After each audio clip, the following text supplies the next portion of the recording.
Development এজেন্সির বরাদ্দকৃত প্রায় 12 কোটি টাকায় রাস্তার কাজে শিলান্যাস হয়ে গেল পুরাতন মালদার মহিষবাথানি অঞ্চলে। আর এই রাস্তা শিলান্যাস নিয়ে তৃণমূলের সমালোচনায় সরব হলেন পুরাতন মালদার বিজেপি বিধায়ক। জানা গেছে, পুরাতন মালদা ব্লকের 8 মাইল থেকে খনিবাথান পর্যন্ত প্রায় 13 কিলোমিটার রাস্তা দীর্ঘদিন ধরে বেহাল অবস্থায় ছিল। এলাকাবাসী দীর্ঘদিন ধরেই সেই রাস্তা সংস্কারের দাবি জানিয়ে আসছিলেন। সেই দাবিকে মান্যতা দিয়ে বৃহস্পতিবার West Bengal state rural development agency থেকে প্রায় 12 কোটি টাকা বরাদ্দে রাস্তার কাজের শিলান্যাস করা হয়। এই উপলক্ষে মহিষবাথানির গোঁসাই মোড়ে এক অনুষ্ঠান আয়োজন করা হয়।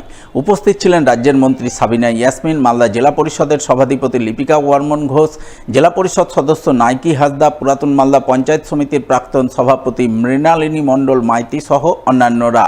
তাদের সকলের উপস্থিতিতে মন্ত্রী সাবিনা ইয়াসমিন ফলক উন্মোচন করে নারকেল ফাটিয়ে রাস্তার কাজের আনুষ্ঠানিক শিলান্যাস করেন। শিলান্যাস অনুষ্ঠান শেষে মন্ত্রী সাবিনা ইয়াসমিন সংবাদ মাধ্যমের মুখোমুখি হয়ে বলেন, তারা উন্নয়নমূলক কাজে ওরা করেন না, তাই মালদা বিধানসভা এলাকায় তাদের দলের বিধায়ক বা সাংসদ না থাকলেও একের পর এক উন্নয়নমূলক কাজ করে যাচ্ছেন।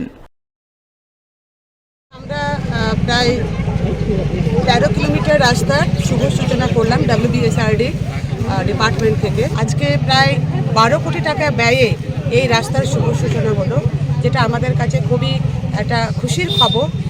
ওরা নয়, আজকে যেখানে আমাদের MLA MP রায়, সেই জায়গাটা তো আমরা সমভাবে, আমি মনে করি তার থেকে বেশি আমরা সেই সব এরিয়াতে কাজ করছি।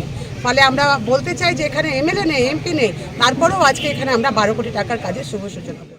এদিকে এর পাল্টা দিতে ছাড়েননি মালদা কেন্দ্রের বিজেপি বিধায়ক গোপাল চন্দ্র সাহা।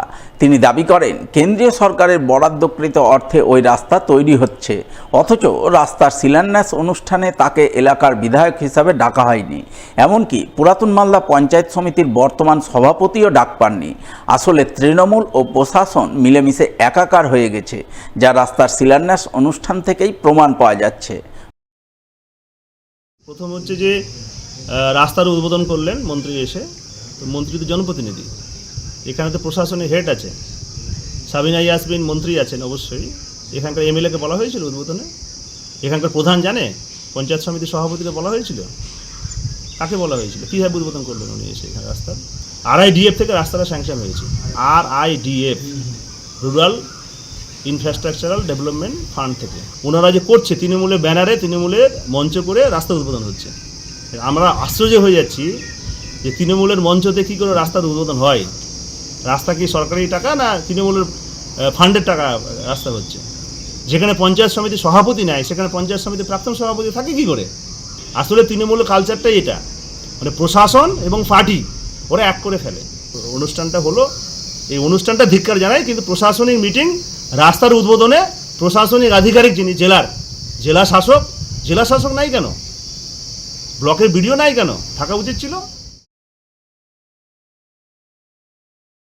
রাজ্য মহিলা তৃণমূল কংগ্রেসের নির্দেশ এবং জেলা মহিলা তৃণমূল কংগ্রেসের ডাকে অঞ্চলে আঁচল কর্মসূচি রূপায়িত হল ইংরেজবাজার পৌরসভার 10 নম্বর ওয়ার্ডে।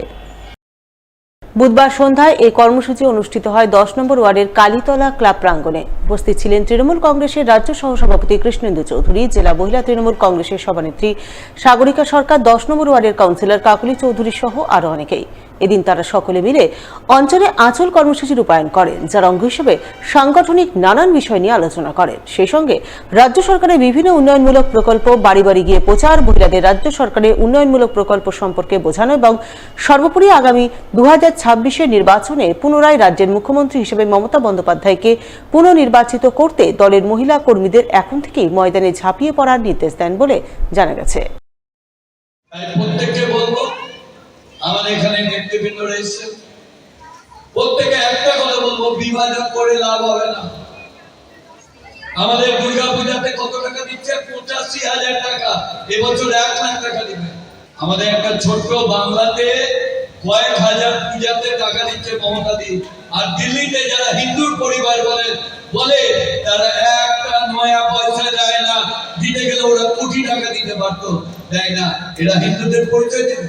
দুর্গা পূজাকে হিন্দুদের কর্তব্য নয়? সব ধর্মের বর্ণের মানুষরা আমাদের দুর্গা পূজা করে।